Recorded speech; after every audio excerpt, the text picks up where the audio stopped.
Hello all, 30th of April 2017 and you're here with Dan in Essex UK. So today I finished off the brassica cage and I've also set out some brassicas within the cage in the raised bed behind me, and I'm hoping for some good crops. They certainly look very healthy indeed.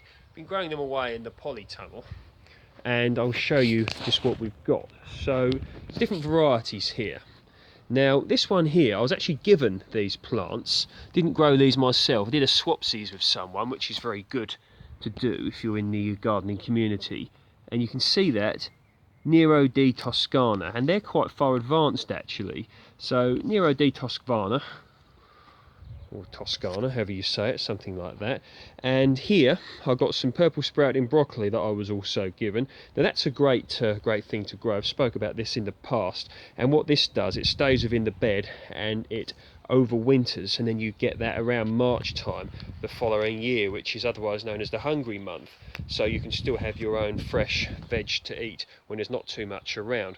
Got some kale here. This is Vates blue curled kale, and that's done very well. I grew these myself. You may remember, if you've been following my channel, you may remember seeing these in the polytunnel, so I'm quite happy about them. I've got some sprouts, Brussels sprouts, Fillbasket.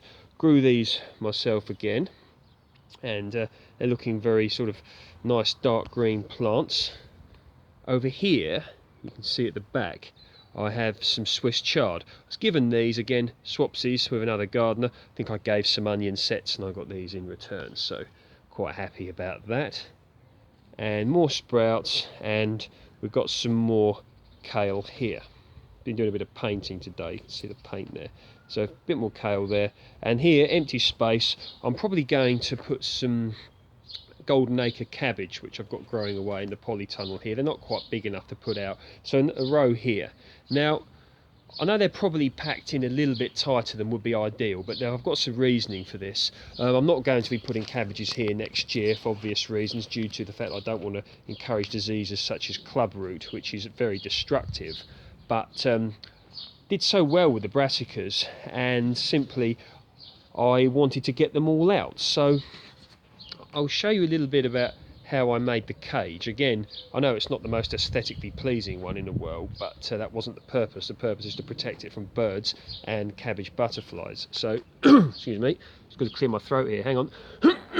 Sorry about that. Right, so you can see the post here, and this is simply screwed like that, one into each corner. And what I did, I had some netting and it's doubled up, and I wrapped it round to here. I did that each side, and then I've used, this is basically just washing line, clothes washing line. Yeah, this is basically clothes washing line, which I tied it on with.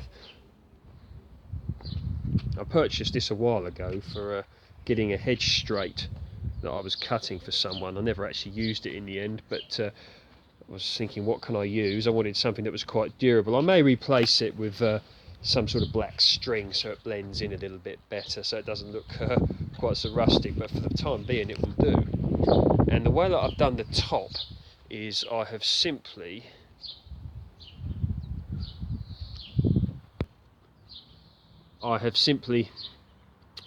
used the washing line again, cut, and it just clings to the top and it hangs down as opposed to going sideways. And the way you get into it is I've just left a little bit here, look. You see where it hangs at the bottom? I've got some logs on it. That's a bit of quince, that is. I think that's home oak. Not sure what that is. And that's a bit of willow. So using these to just hold down the netting. So you just simply walk in here. So I'm quite happy about how this is coming. Let's look a bit closer. There we go. And in this bed, I have spoke about this before. Lot of horse manure in here. There really is. There's some soil as well, garden soil. There is grass cuttings. There's cardboard. There's fish blood and bone in here. There's organic vegetable matter in here. It's all in here, and it's simply just to create the great growing medium. Because you've got to consider that a lot of these plants are going to be in here until the following year. I'm expecting a good crop for Christmas, hopefully, from these sprouts. And yeah, good nutritious soil, hopefully for good nutritious crops. Bit of spinach here in the corner. That's going to grow away. See, I wanted to go heavy on the brassicas this year because I believe that being able to feed yourself in the winter is far more challenging as a gardener than it is in the summer. Of course, in the summer, you've got many things coming and going. You've got your runner beans, you've got marrows, you've got courgettes, you've got all the fruit. Obviously, some of the fruit is late summer, autumn time, but there's so much time of abundance, you know.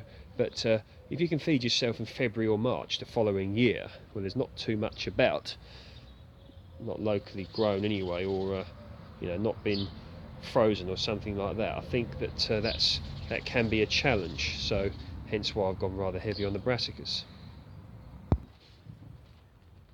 So this is a bit more of the cabbages, more brassicas. This is golden acre, like I spoke of earlier. You can see far too small to transplant yet, but looking healthy, a good colour, and I'm hoping that they're going to continue that way, and then they will also go in the brassica cage. Vates, blue curl kale, a bit more of it there, you can see. Not going to put that in now. I'll probably do a swapsies or give that to another gardening friend or something like that. And you can see plenty of leeks down here, musselba variety. Turn that there, look. So yeah, think about brassicas. If you're going to grow them, you've got to protect them, okay? Don't do as I did years ago when I first started all this. I just put them in the garden and hope for the best. What you've got to remember is you want them, we all know this, but so do the birds, and the cabbage butterflies love them as well. And of course slugs like them, so got to be very careful, got to be vigilant, got to do what you can to protect them. So keep an eye out for your slugs, keep an eye out for your cabbage white butterflies. I mean, you're not going to stop, you know, if they're not covered, you're going to find it very difficult to stop them. So you want to make sure you got them well covered.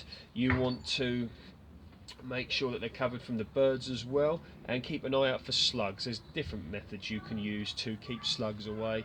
I may do a video on that later on, the methods that I sometimes employ.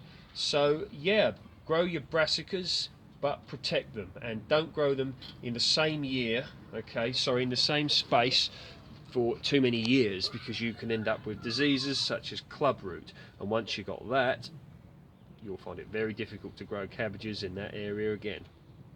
Cabbages, brassicas, etc. All the best. I'm looking forward to my strawberries when they come. It's got to be said, when you start seeing your strawberry plants, you do think, don't you, that lovely taste of fresh strawberries. I think we're going to have some pears on the Concord. Probably not as many, but as this is the first year in this tree's new location, I'm happy for any crop really.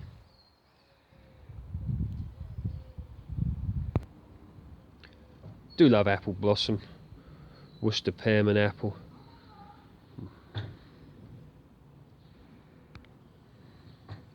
Look lovely, don't they? What a great time of year. Take care, speak soon.